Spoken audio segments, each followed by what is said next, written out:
आज हम लोग इस वीडियो में क्लास 10 के हिंदी की कक्षा में उपस्थित हैं। पाठ्य पुस्तक क्षितिज भाग 2, शीर्षक उत्साह, रचनाकार सूर्यकांत त्रिपाठी निराला द्वारा रचित। उत्साह का मतलब होता है हर्ष, खुशी, उमंग।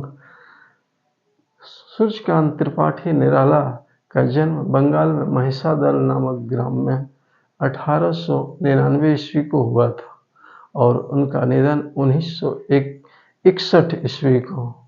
कहा जाता है कि बंगाल में उनके पिताजी आजीविका के कारण चले गए थे, जबकि उनकी जो पैतृक भूमि थी वो उत्तर प्रदेश ही था। सूर्यकांत त्रिपाठी निराला ने शोषक पीड़ित वर्ग के बारे में उन्होंने बड़ा ही सुंदर तरीके से छायावादी के रूप में इनकी अनेक रचनाएं उपलब्ध है, जिसमें अनामिका, परिमल ये इनके प्रमुख रचना है। आइए देखते हैं कि इस कविता में सूर्यकांत त्रिपाठी निराला क्या कहते हैं। तो इसमें देखते हैं कि उत्साह का मतलब खुशियाँ होती है।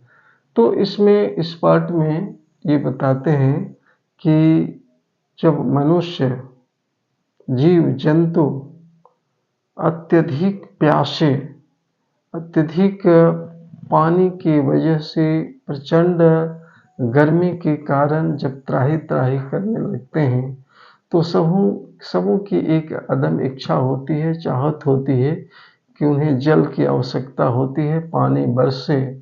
और प्रचंड गर्मी के बाद वो आसमान की तरफ निहारते हैं और एक तरफ से वो अपेक्षा रखते हैं कि बादल बरसे और गरज के बरसे और अतृप्त हृदय को, जो प्यासे हृदय को, उनको जल मिले और अपने आप को वो संतुष्टिजनक महसूस कर सके।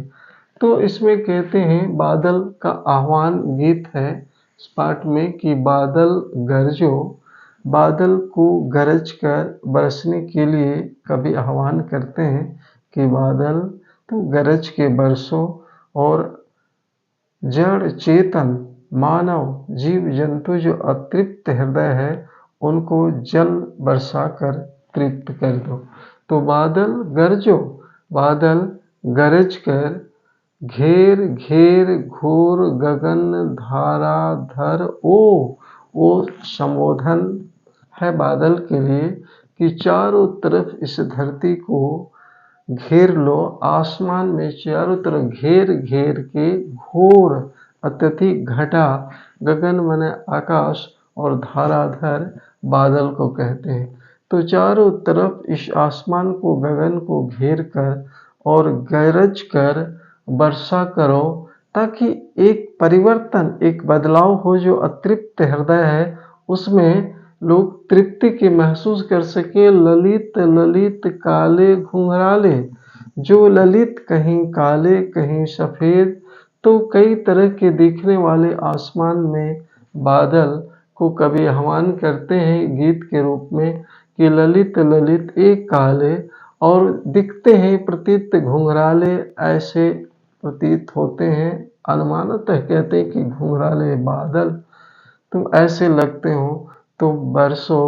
और बाल कल्पना के से पाले, जिस प्रकार से बच्चे तरह तरह की कल्पना करते हैं उस तरह से कवि बादल के बारे में सोचते हैं, प्रकृति के बारे में कहते हैं कि बाल कल्पना कि अभी बरसे नहीं है, लेकिन आह्वान करते हैं कि तुम बरसो और अतृप्त हृदय को तृप्त करो।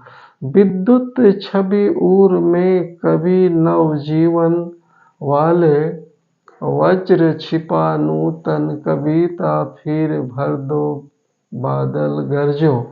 तो कवि आह्वान करते हैं बादल से तुम गरज कर। विद्युत, जिस बादल के मध्य में उसके हृदय में एक सुंदरता देखने में, छवि ललित सुंदर लगते हैं, छवि मने सुंदर और उर मने हृदय, उसके अंदर अर्थात उस बादल के अंदर अंतर्निहित विद्युत वो बिजली की चमक उनके अंदर में होती है।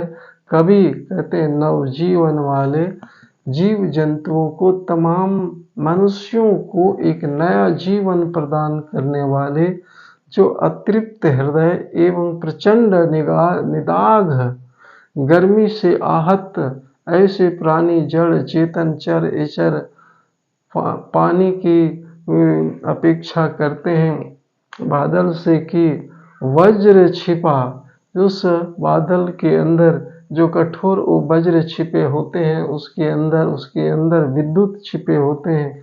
तो ऐसा नूतन जो हर समय एक नूतन छवि इस कविता में देखने को मिलती है। फिर भर दो बादल गरजो, गरज के बरसो, और एक इस धारा में एक परिवर्तन ला दो। इस बादल के माध्यम से कभी एक तरह से समाज में भी एक चेतना और एक परिवर्तन की अपेक्षा करते हैं। जब इस तरह के मानव इस दिशा में सोचते हैं तो एक नई सोच और नए समाज का निर्माण होता है। ठीक उसी प्रकार से प्रकृति के रूप से हम सीख सकते हैं कि गरज के बरसते हैं और अतृप्त हृदय को तृप्त करते हैं। विकल विकल उन्मन थे उन्मन, विश्व के निदाघ के सकल जन, आए अज्ञात दिशा से अनंत के घन, तप्त धरा जल से फिर शीतल कर दो बादल गरजो।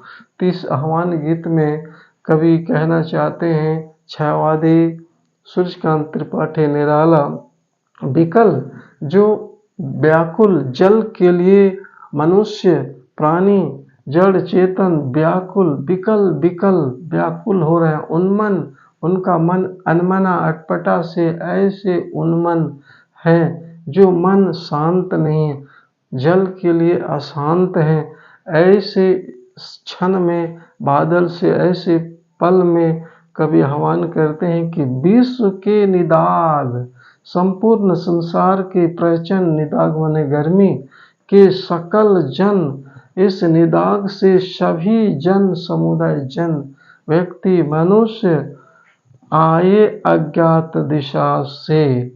तो जन जब अतृप्त होते हैं जल के लिए तो आए अज्ञात, नहीं किस दिशा से, अज्ञात मतलब उसे ज्ञात न होना, ऐसे दिशा से अनंत जिसका अंत न हो के घन अर्थात बादल, विस्तृत क्षेत्र से बादल, तप्त धरा, ये धरती प्रचंड गर्मी से जो तप रही थी, ऐसे तप्त प्रचंड गर्मी के कारण तप्त गरम धरा माने धरती, जल से फिर शीतल कर दो ये बादल बरसो, आके जल से इसको शीतल युक्त कर दो। शीतल माने ठंड, बारिश करके गरज कर बरसो और शीतल कर दो बादल गरजो। तो इस प्रकार से एक परिवर्तन की अपेक्षा करते हैं कि जिस प्रकार से बादल से आह्वान गीत में अपेक्षा करते हैं कि गरज के बरस कर